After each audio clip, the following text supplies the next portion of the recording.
안녕하세요. 노윤정 약사입니다. 오늘은 낙산의 역할과 이 낙산균의 가치라는 주제로 강의를 하려고 하는데요. K-낙산균을 활용한 제품들이 많이 출시가 되고 있는데 아직까지 낙산이 어떻게 대장 건강에 중요한 역할을 하는지 정확하게 모르시는 분들이 있는 것 같아서 오늘 그 부분을 중심으로 좀 정리를 해보려고 합니다. 우선 낙산균이라고 하는 거는요, 그 큰 범위의 프로바이오틱스로 포함되는 것인데요. 우리가 이제 일반적으로 활용하는 프로바이오틱스는 이 젖산균, 즉 유산균에 포함이 되는 것이고, 이 보울라디균으로 효모가 따로 있다, 효모균이 따로 있다면 이 아포 형성균의 하위 단위로서의 있는 것이 바로 이 낙산균이라고 생각을 하시면 될 것 같아요. 그리고 현재 이제 의약품으로도 이 유산균과 낙산균 그리고 당화균 세 가지가 합쳐져 있는 것이 혼합된 형태, 혹은 이 보울라디균과 유산균이 합쳐진 형태의 제품들이 판매가 되고 있습니다. 포스트바이오틱스라고 하는 개념은 이제 프로바이오틱스가 이제 우리 몸에 들어가서 유익한 효과를 내는 균이라고 한다면 프리바이오틱스는 유익균만 성장시키는 일종의 유익균의 먹이의 역할을 하는 것이고, 이 장 내에서 생성되는 유익균의 대사 산물을 모두 합쳐서 이제 포스트바이오틱스라고 칭하는데요. 이 포스트바이오틱스의 작용 기전으로서 정리가 되는 것은 크게 5가지입니다. 한 가지씩 좀 보면 이제 1번 같은 경우는 기존의 장내에 살고 있던 균총 좀 조절하는 능력, 그래서 이제 뭐 유익균에서 살기 좋은 환경을 만드는 것이라고 보시면 되겠고요. 두 번째는 이 상피세포의 방어 기능을 강화시키는 것에 관한 내용입니다. 그리고 3번 그리고 3번 같은 경우에는 면역 반응을 이제 국소적인 거, 이제 전신 면역 반응을 좀 활성화하는 거, 그리고 네 번째는 대사 반응을 조절하는 거, 그리고 마지막으로는 신호 전달 물질, 신경 전달 물질 생성을 통해서 신호 전달을 좀 변화시키는 것들인데요. 여기서 보시게 되면은 공통적으로 이 써 있는 이 SCF, 요게 이제 바로 단세 지방산이라고 하는 가장 많이 연구된 포스트바이오틱스이고요. 그 중에서 이제 가장 유명한 게 낙산이라고 보시면 되겠습니다. 이거는 이제 여러분들 그 용어 해설을 돕기 위해서 넣어놓은 것인데요. 이제 국내에선 우리가 마이크로바이옴이라고 하는 것을 통칭해서 사용을 하지만 원칙적으로는 이제 마이크로바이오타라고 하는 미생물, 그리고 이제 유전체를 포함한 개념인 마이크로바이옴을 해외에서는 분리해서 사용을 하고 있습니다. 인체마다 독특한 마이크로바이옴, 즉 유전자, 미생물의 유전자가 다 다르기 때문에 그 전반적으로 영향을 끼치는 게 다르다라고 알려져 있는데요. 그 중에서 가장 많이 연구되고 있는 것 중에 하나가 바로 이 장뇌축 이론이죠. 우리가 이제 방금 설명드렸던 것처럼 포스트바이오틱스 중에서 가장 많이 연구된 것이 바로 이 단세지방산이라고 하는 SCFA, 이 앞자를 딴 거예요. 그 탄소수 5개, 6개라고 써지기도 하는데요. 그 5개 이하의 짧은 사슬 지방산이라고 말을 하는데, 이제 포스트바이오틱스라고 하는 건 대장의 세균이 이제 사람이 소화시키지 못한 식이섬유나 저항성 전분들을 발효해서 생성하는 것을 말을 합니다.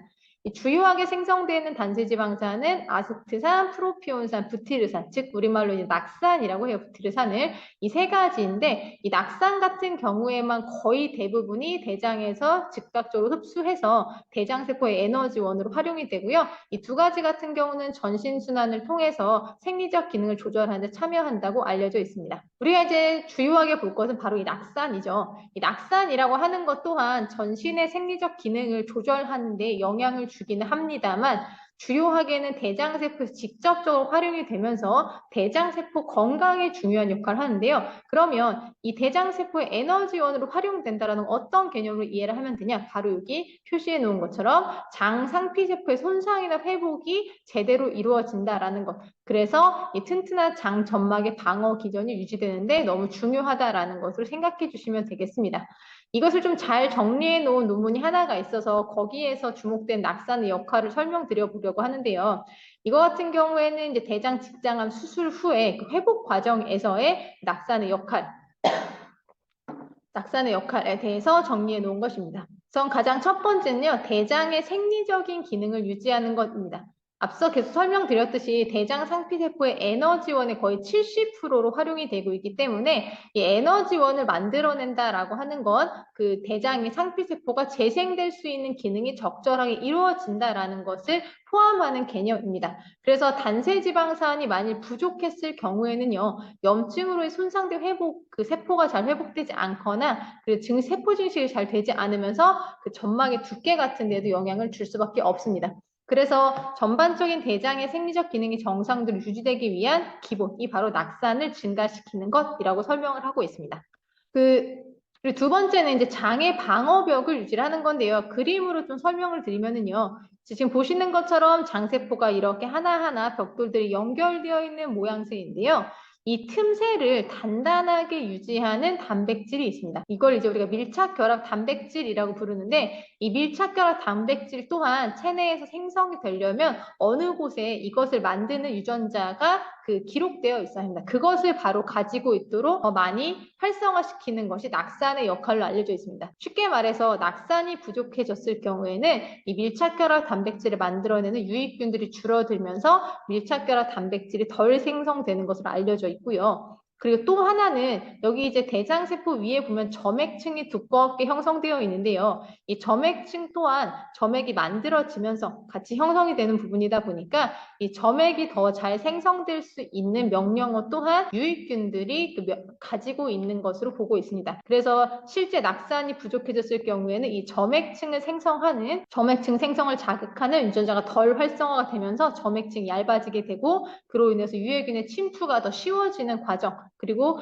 영양물질로는 흡수 과정에서는 좀 줄어드는 과정 이런 것들로 보고 있습니다. 그래서 낙산을 적절하게 유지한다라는 건 장의 방어벽을 유지하는 데 매우 중요한 것으로 설명을 합니다. 세 번째는 이제 수술 후에 조직 수복. 사실은 이것 때문에 암 환자분들에서 주목이 되고 있는데 아직까지 뭐 경구용으로 먹었을 때에는 조금 더 연구가 필요하긴 해요. 그런데 이제 관료시켰을 때는 실제 장 점막 염증이 감소했다라는 것이 알려져 있고 그리고 뭐 수술 직후 이런 거에 얼마나 사용해야 되는지는 조금 더 연구가 필요하겠지만 수술하신 후에 실질적으로 회복 과정을 위해서는 대장에서 낙산을 잘 생성하는 것이 중요하기 때문에 이때 낙산균을 활용하는 것도 계속적으로 연구가 되고 있습니다. 즉 정리를 하자면 우리가 이제 대장세포의 건강을 지키려면 가장 핵심은 낙산을 높이는 것인데요. 이 낙산을 직접적으로 높이는 효과를 가지고 있는 것이 바로 낙산균입니다. 부티르산만 즉 낙산만 생성하는 건 아니고요. 아스트산도 같이 증가시키는 것으로 알려져 있고요. 주로 아시아권에서 연구가 되고 있는데 일본에서 발견된 미아이리균이 가장 먼저 발견되었고 많이들 알고 계신 것이고 이제 세계에서 최초로 두 번째로 만들어진 게 바로 K낙산균.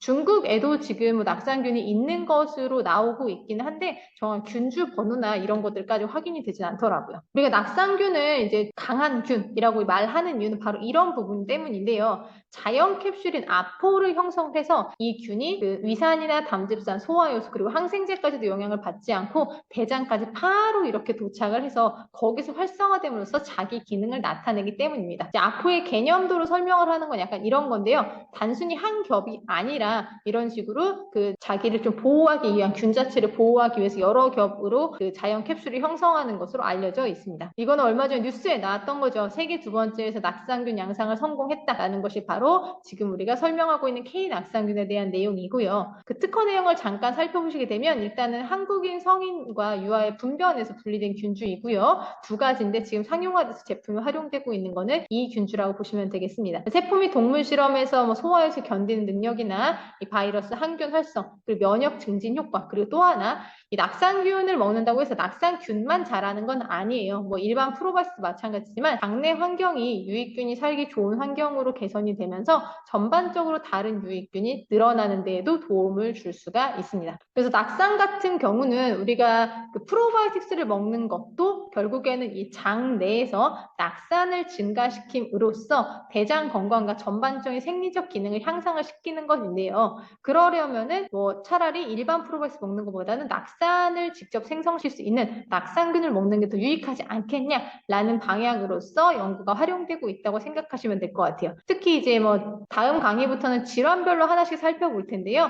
과민성 장증후군 환자에서는 이 장내 미생물의 다양성이 낮고 특히 낙산균의 비율이 낮아지면서 이 낙산의 생성이 대폭 감소한 것이 계속 확인이 되고 있어요. 그리고 비만과 당뇨 관리에서도 낙산으로 인해서 지방세포의 활성이 변화 변하는 것, 그리고 인슐린 분비 능력이 변화하는 것까지도 이제 연구가 되고 있고요. 그리고 뭐 알레르기도 마찬가지고, 이제 알레르기 또한 뭐 일반적인 프로바이오틱스가 하는 기능이 사실은 프로바이오틱스가 들어가서 결과적으로 포스트바이오틱스를 만들어냄으로써 생리적 기능이 변하기 때문에 효과를 나타내는 거잖아요. 그리고 그 포스트바이오틱스 중에서 가장 중요한 역할을 하는 것이 단세지방산, 그 중에서도 바로 낙산이라는 것이 그 연구가 가장 많이 되고 있고 주목을 받고 있는 부분인 거죠. 그래서 낙상균을 활용을 하는 것이 일반 유산균 활용하는 환자에서 피드백이 잘 나오지 않을 때 추천드리는 것이다라는 것이 지금 K낙상균을 활용하신 핵심 포인트라고 봐주시면 될 것 같아요. 그래서 마무리를 하자면 이제 효모균이라고 하는 거는 보울라디균이고요. 유산균은 일반 프로바이오틱스, 그리고 낙상균은 이번에 개발된 K낙상균인데요.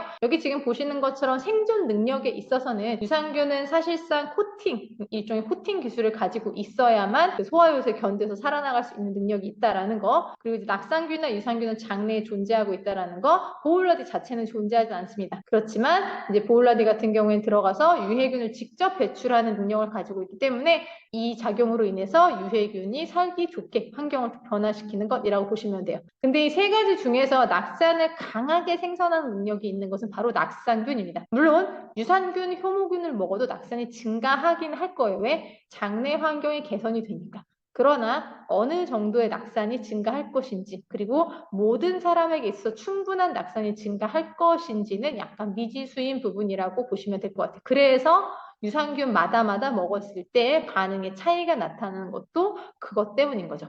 그래서 일반 유산균이 만능은 아니다라는 거. 그래서 이런데 대안으로서 낙산균을 활용하셨으면 좋겠다라는 것이 첫 번째 강의에서 전달드리고 싶었던 부분입니다. 그러면 우리 2강부터는 질환별로 활용하실 수 있는 그 포인트, 상황들에 대해서 조금 더 자세하게 해설해 드리도록 하겠습니다. 감사합니다.